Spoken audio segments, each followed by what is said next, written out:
Hello everybody, it's Danny back from Deepsouth Homestead, sitting over here on my little cabin building porch with my kale sitting right over my shoulder right here. We've been harvesting that, guys. We've been enjoying the food out of some good old Danny cornbread and made from Danny corn and some of this here dwarf Siberian kale. Man, we have been eating it up and enjoying it. Oh my word, it has been so good.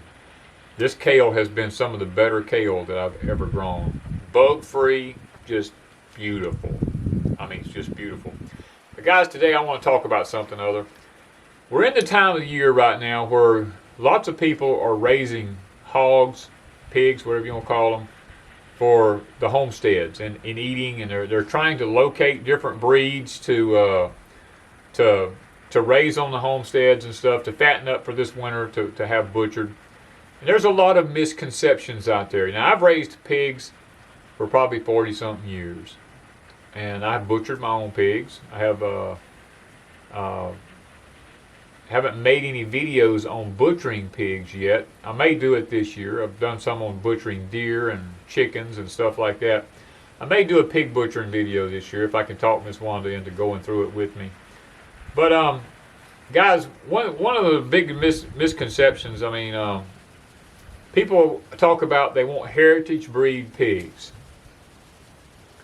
Well, you have to understand that heritage breed pigs are mainly lard pigs. If you're looking for a pig that's mainly going to be a lard pig, then you would stick with your heritage breed pigs. That'd be your Cooney Coons and you know, your Idaho Pasture pigs and all these different things like this. These heritage breeds that they're just basically, you know, going to be lard hogs. And the problem with that is that a lard hog, if you're trying to market your pigs, lard hogs are very hard to market. And it's just simply because of all the fat that's on them. But now if you're on a homestead and you're looking for a pig that's great for a homestead, then you're going to want a heritage breed pig. You're going to want a lard pig, because you can render it down. The lard will do, you know, you got so many things that will make it where it's a pig that you want on your homestead. Now, I guess that there's some things that we just have to understand about pigs when we raise them, and I'm hoping this wind ain't affecting this camera too bad here, because it's just all of a sudden started blowing crazy. But there's some things we have to understand about pigs on the homestead, and we're wanting to raise them. One being, what you feed that pig will determine how the lard tastes. And see, that's one thing most people never take into consideration. They go out and they get a pig, and then they start going and buying feed, and they start feeding that pig. Well, most all feed that's store-bought feed today has a protein source in it. 16%, some, you know, goes up to 18 and 20%. But the protein source is basically soy that's added into these feeds. Now, soy, you have to understand, lard or fat on a pig is where the protein source is held at. And whatever protein source you're feeding those pigs will determine the taste of the meat, or it will taste the taste of your lard when you render it out. You know, I like a sweet tasting lard, but the pig feed you buy today that is predominantly soy is going to give you a bitter tasting lard. Now, there's 3 basic types of lard on a pig. And I have some videos out there talking about that. I'm not going to go into that today. But there's 3 different types of lard on a pig. The most delicate one, you know, like for making pastries and stuff like that, is the lard that lies around the intestines and the inner belly part in there. That is your better pastry lard on a pig. But if you fed that pig feed from the store, from its birth up to you butcher it, that lard is not going to have the best taste to it it's going to be kind of a bitter taste because of all the soy that's been in it. Now, if you're interested in wanting to make good lard and have sweet tasting pork, then you're going to need to feed a pig natural stuff. I mean, if you've got acorns on your property, that's perfect. Now, you have to be careful feeding just total acorns because of the tannins that's in it. A pig has the ability to break those tannins down in their body and utilize it. But it will make the fat where it's not firm like it needs to be. So you're going to need to compensate that with some corn, and you need to, if you can, you need to get the non-GMO corn, because you don't want genetically modified stuff all in your lard if you can help it.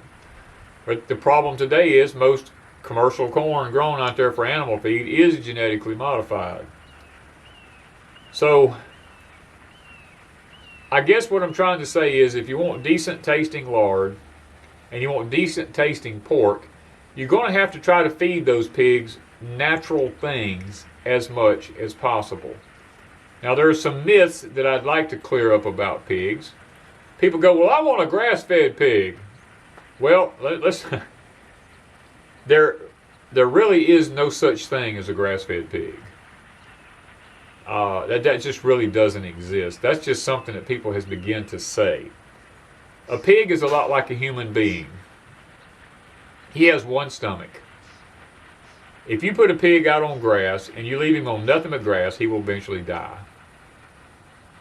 Now, can a pig utilize the grass? Yes. Pigs are a lot like humans. If you feed us nothing but grass as humans, we will eventually die because we will be malnourished. But on the other hand, if you supplement the human diet with things like these kale back here, turnip greens, collards, broccoli, different leafy green things like this, then we get nutrients from it if it's supplemented into our diet. A hog is much the same way.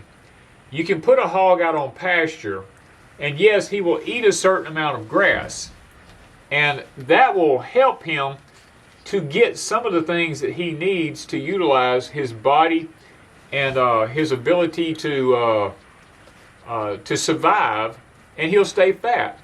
Now, one of the things about a heritage breed pig that most people really don't stop to think about is a heritage breed pig can survive on very little protein. They just have the ability, their body has the ability to transform whatever they eat into fat. It's built into their system to do that. Now, if you live where there's a lot of acorn mast, or back in the old days, they just let them run wild up in the mountains and stuff. People who lived in the mountains had chestnuts and things, and the hogs would fatten up on things like chestnuts and things to this nature.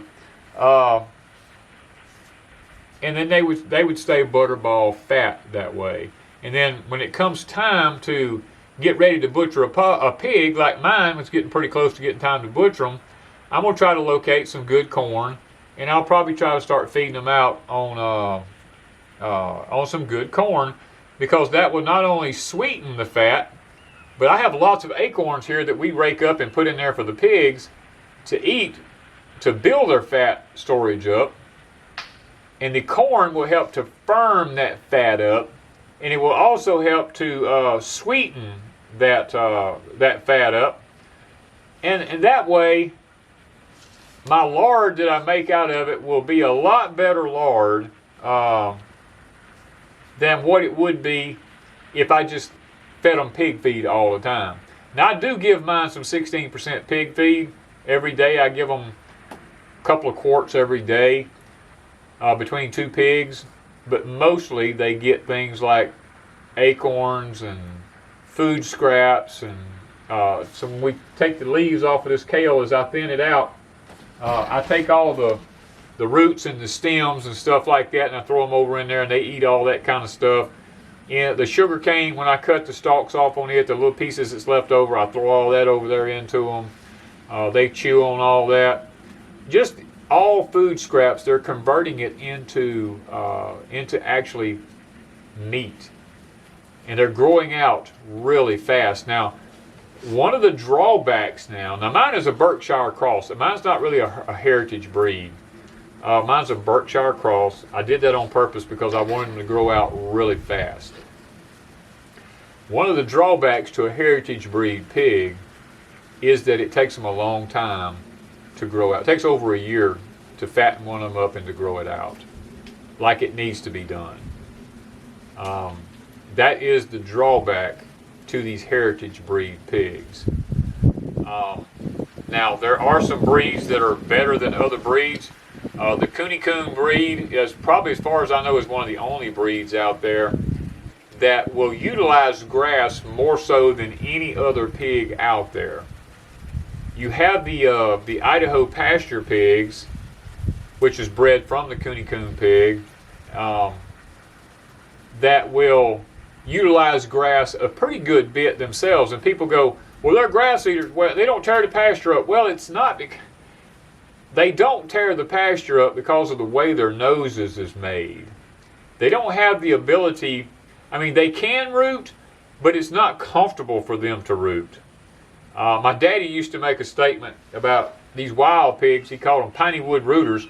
He used to say they could eat everything out of a quart jar and never touch a rim on it, because their noses were long and pointed, and they were made for rooting in the woods because that's just what they are. They're wild. They're made to root. And different breeds, like mine here, these Berkshire Cross, have got a long pointed nose out on them, and they root like crazy. And that's why I have them enclosed in a pen over here where they just, if they're going to tear up anything, it's just going to be right there in that pen. And the oak trees overhang that pen, and the acorns are constantly falling down in it, besides what I rake up and throw over in there to them. And they're just constantly looking for acorns out there all the time, rooting. But now if I had a Cooney Coon or an Idaho Pasture or, one of these like that in there, then they probably wouldn't root and tear it all up like that because their noses is just, their snout's not made for that purpose. They're bred to just be different. So I guess one of the things I wanted to kind of just help us to understand in this video is that the better care you take of your pig, depending on the breed, you have to determine, first of all, what breed do I want for my homestead that's going to utilize my needs the best. Because are you going to be making bacon? Are you going to be curing hams? Are you going to be just grinding it? Are you going to be rendering lard? What are you needing from that pig the most?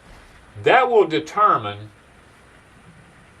what breed of pigs you need. Now, you take like the Idaho Pasture pigs or the Cooney Coons, either one of them. I keep using these two because those are two good heritage breeds. The Mangalese is another one. The Idaho Pasture pigs have bred up basically because of their personalities. They're very docile. They're not very aggressive. They're really good around people, or good around kids and stuff like that. And that's another trait that you have to take into consideration. Do you have children? Are they going to be around the pigs? Some pigs will hurt somebody. They'll hurt you.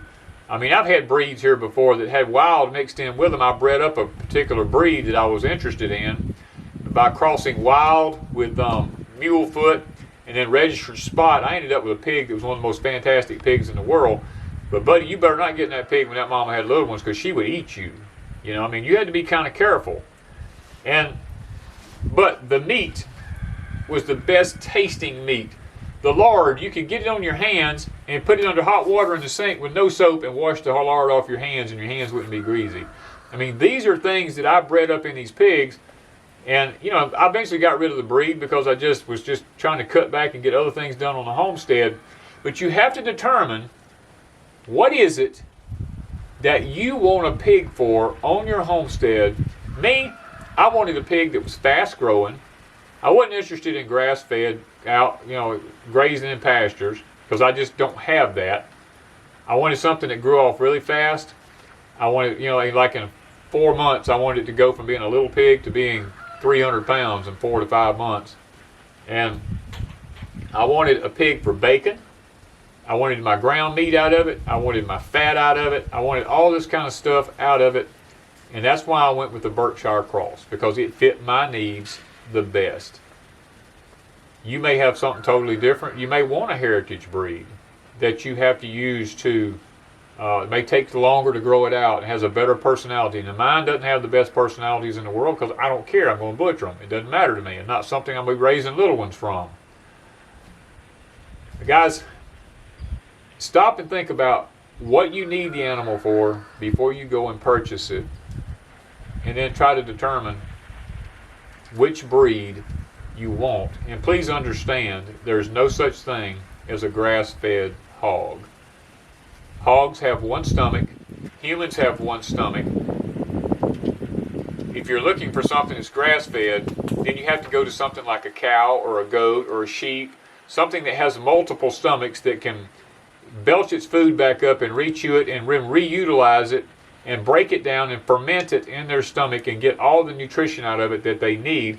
A cow, a goat, or a sheep or something can live strictly on grass and be perfectly healthy because they have other stomachs to break it down. Pigs don't have that ability, a lot like humans. We can eat and supplement it with our diet, but we can't have it be our whole diet. So keep those things in mind and realize that not everything you hear out online today is actually 100% accurate.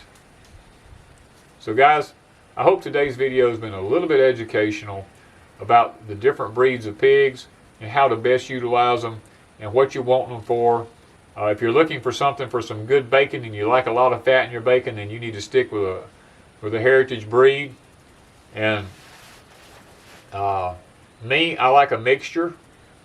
I like good bacon with a certain amount of fat in it, but I don't want too much fat in everything. I want just enough fat on the pig to be able to render it down and make some lard for Wanda and I. So guys, hope today's been good. I hope it opens our eyes a little bit. And if you have any comments, questions, leave them down in the comment section below. I'd be more than happy to try to answer any questions. Now, I'm not a genius, but I've raised pigs for about 40 years now, and all different breeds. And I've seen what each breed can do and what they can't do.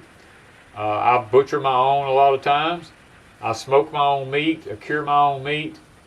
Got any questions about any of that? I got videos up about curing bacon. If you want me to put a video up about butchering a pig, leave a comment down below. Let me know. And if me and Miss Wanda get time to do it, we might do one. If not, we'll probably have to take it and let the slaughterhouse do it because we're just so crunched for time. But who knows? We might get it worked in, guys. Thank you, guys, from Deep South Homestead.